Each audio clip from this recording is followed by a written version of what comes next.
that return to work income. Second thing to think about is that generally the banks will only look at base income.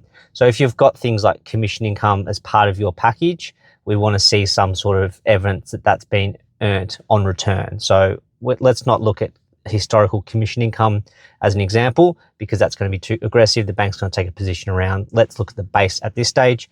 Once we can demonstrate that we've got, additional earnings on return, then yes, we can look at that income for serviceability. And then third is just looking at things like, what are your ongoing expenses? So that could be, is Bub going to be in childcare? They're going to be family and friends looking after the baby on return. And if there's going to be additional expenses, that we've factored those in. So typically on the application, we'd have to list that as a new dependent, which is fine.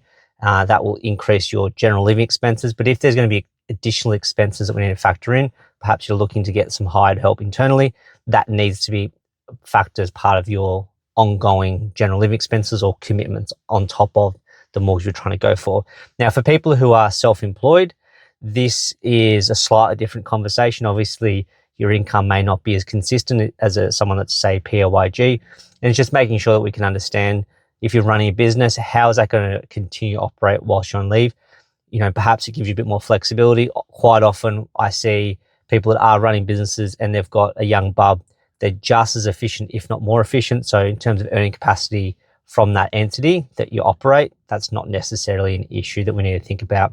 So they're the key things to think about.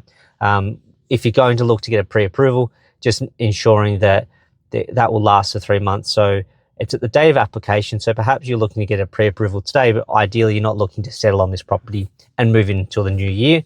The banks are still going to do those calculations on the date of application. If you've got any questions, please let us know. Thank you.